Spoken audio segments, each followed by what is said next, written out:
Welcome. This video is part of the SWL demo video series. It takes you through the process of quickly sizing thermal mass for solar heating. I'm Mark Decay and I'll be giving you this tour. As you know if you saw the previous videos, these videos support the use of the methods and tools in Sun, Wind & Light 3rd edition. So what I have up on the screen right now is the Sun, Wind & Light electronic volume that's only available in an ePDF. Let's go over to the thermal mass strategy. So I have my bookmarks up on the left hand side. I'll go to level 2 elements, come down to strategy 35, thermal mass. As you probably know, a passive solar system needs collection, storage, and distribution components. This strategy is about storing solar heat. But before sizing the thermal mass for passive solar, you first need to size the collection area using the solar apertures strategy.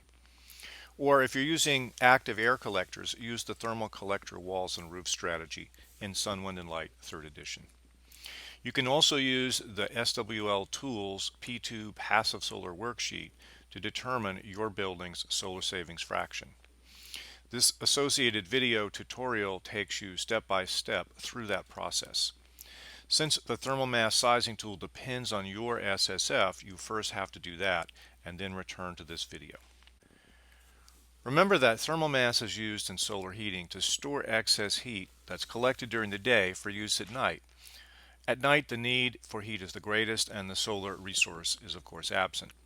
The thermal mass can also be used to store some heat for more than one day. This is known as cloudy day storage, where excess solar heat gains on sunny days are stored for 1 to 3 days for use on cloudy days. And typically on the cloudy day, your solar gain is going to be, of course, less than average. Finally, thermal mass can help to dampen the internal temperature swings that can occur when you have large areas of south-facing glass, particularly in direct gain rooms. Now, there are 3 basic approaches for sizing thermal mass in passive solar buildings, and these depend on the system that you're using. For thermal storage walls, the area of the mass is equal to the solar glazing. The thickness of the masonry in a trom wall determines how much can be stored and when that heat is delivered to the room. For thermal storage walls, the area of the mass is equal to the solar glazing area. The thickness of the masonry in a trom wall determines how much heat can be stored and when it's delivered to the room. So for masonry thermal storage walls, we're looking at about 10 to 14 inches thick if they're unvented and about 12 to 16 inches thick if they're vented. For water walls, we're looking at about 9 to 12 inches thick. For more details on thermal storage walls, see the strategy in Sun, Wind & Light of the same name.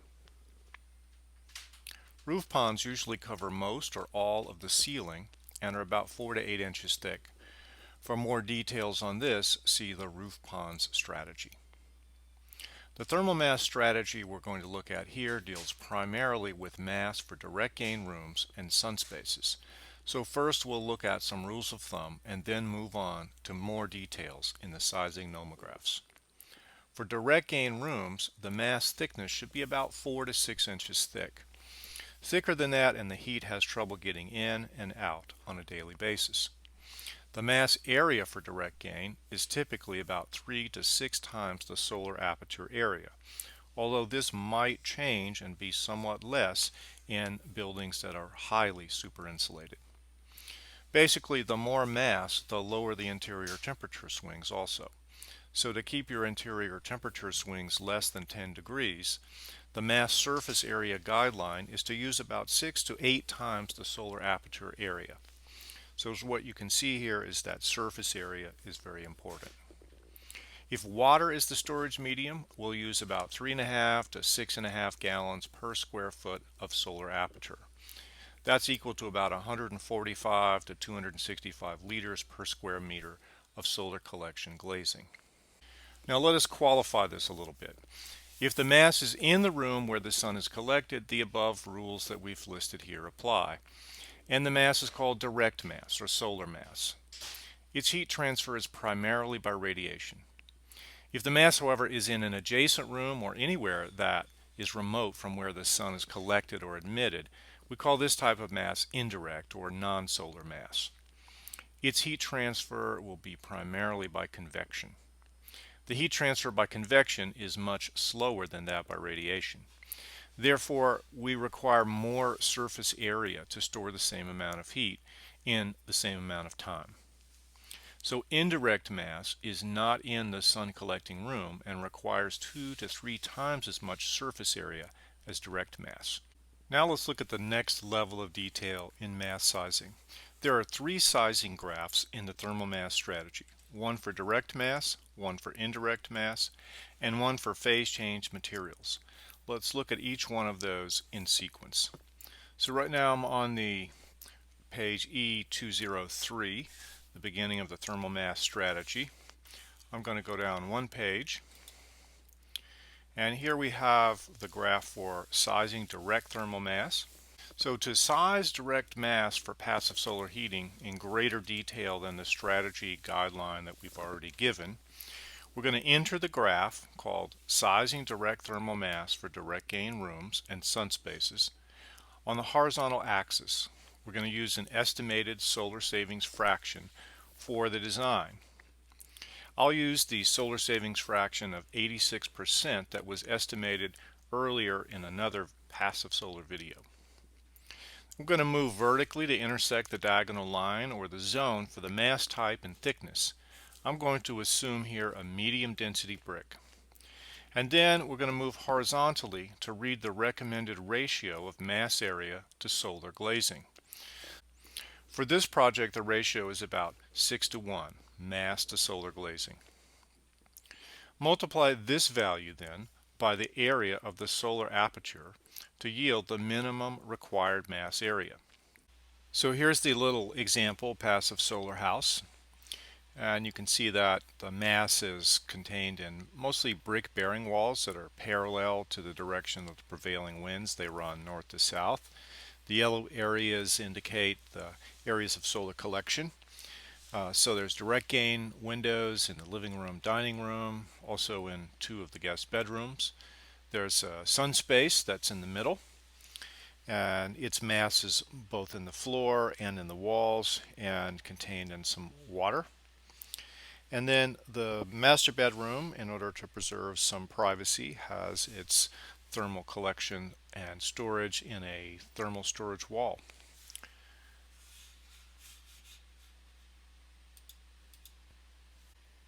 Here's a diagram of the solar concept, and you can see the collection, the storage, and some of the distribution to take the air out of a sun space and distribute it to some accessory rooms.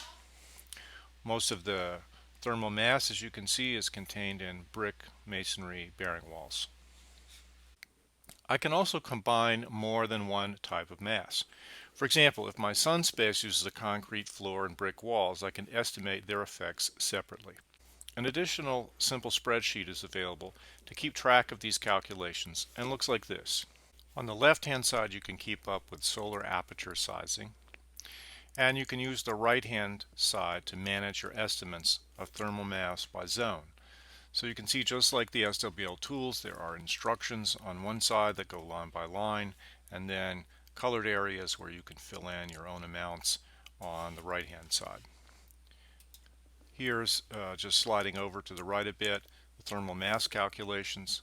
So you can size both the apertures and the thermal mass for different zones individually. And if a room or a zone can't share heat and air with other rooms or zones, then it has to be treated as a unique zone. And sometimes this is a little tricky to keep up with, so I like to do it in a little spreadsheet like this. This is just common sense, and it simply means that you can't have a large collection area in one room and expect it to heat a remote room if there's no way to move the heat. So ideally, each room or zone heats itself. And similarly, the thermal mass in each zone should generally be matched proportionally to the solar aperture. A little too much mass is fine, but the worst situation is lots of direct gain windows and little thermal storage, which can lead easily to overheating. Let's go back to the direct mass sizing chart. Notice that since a higher solar savings fraction needs to store more excess heat during the day, a greater amount of thermal mass is required. We can also notice that more dense materials can store more heat in the same volume. So concrete can store more heat than brick, which can store more heat than adobe, which stores more than sand.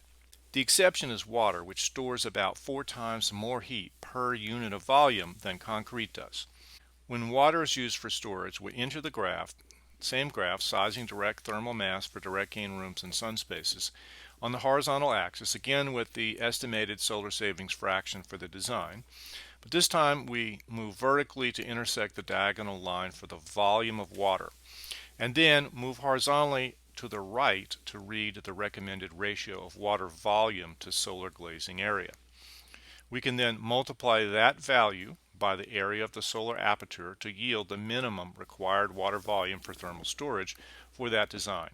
In the case of a water wall, when the water is used as a thermal storage medium in a thermal storage wall, the lower zone can be used. Now let's look at indirect mass. So we'll go to the next page. And here's our chart for sizing indirect mass. It basically looks like the same kind of format. But first of all, you can notice that my 86% solar savings fraction is not shown on this chart. And that's because so much mass is required when it's indirect. This type of mass is best used as a supplement to direct mass when it's not possible or desired to place the required amount of mass in the solar rooms. However, more modest solar savings fractions can be achieved with indirect mass only. This can also be expanded by using hollow mass and charging the mass interior and exterior, such as in a hypocaust floor. So you can get high solar savings fractions with indirect mass.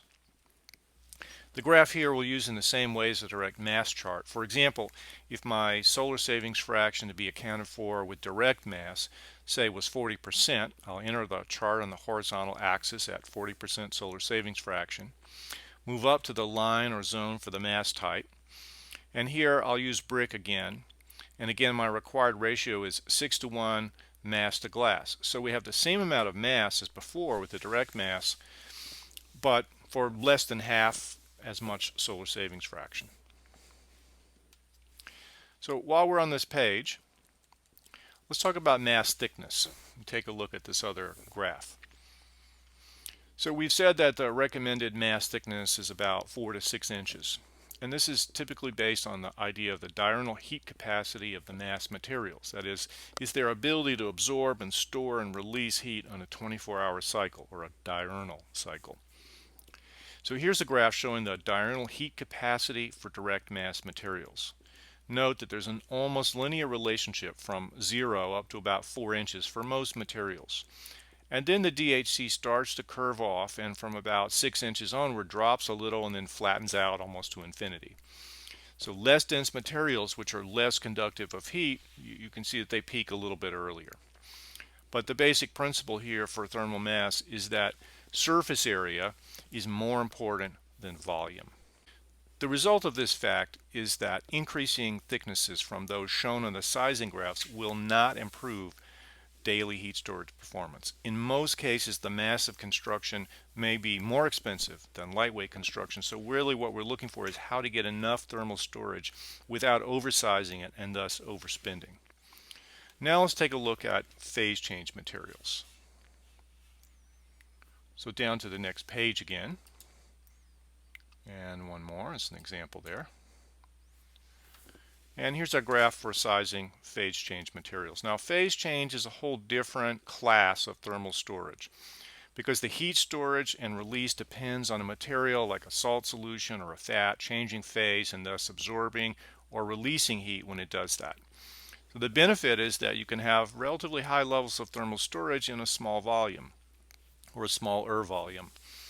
So this graph works similar to the previous two. So if we're going to size phase change materials, sometimes we call those PCMs for passive solar heat storage, we'll generally look around and find a particular product that we want to use. So we need to find from the manufacturer the amount of latent heat that can be stored in the phase change material per surface area on a unit basis that's exposed to the room. For example, a ceiling tile PCM might store something like 112 BTUs per square foot, or about 352 watt hours per square meter of installed ceiling area. So you can see the graph shows a whole bunch of different types, and there's really quite a wide range depending on the product. So if I was to assume that my 86% solar savings fraction used earlier, we were only going to store that heat in the PCMs, then I would need a relatively high level of thermal storage in the PCM material itself, or a very large available surface area of a low storage rate material. For example, if I chose a BioPCM brand Thermat material, it's called BioPCM is the brand, and Thermat is the product. It stores 172 BTUs per square foot of surface area. That would require just under 4 units of PCM per unit area of solar aperture, or about 2/3 as much surface area as the brick that I calculated earlier. Well, that's really about all there is to sizing thermal mass and preliminary design. These are quick tools that can be used in only a couple of minutes once you've done it a couple of times. And like all the quick tools in Sun, Wind, and Light, they have simplifying assumptions built in. So it's a good idea to model your scheme with an hourly computer analysis program as you develop more detail about the design. Be sure in that case to choose a software that's designed to handle passive solar heating and thermal mass well, and gives you feedback about the role of mass in the building's energy performance. Next, if you haven't already, I'd suggest studying the mass arrangement strategy. The thermal mass strategy can help you size the mass, but it doesn't say anything about its configuration and placement. If your building requires moving heat from solar rooms to non-solar rooms, also check out the strategy moving heat to cold rooms. Well, that's all for thermal mass. Thanks for watching and helping to solve the climate crisis by design.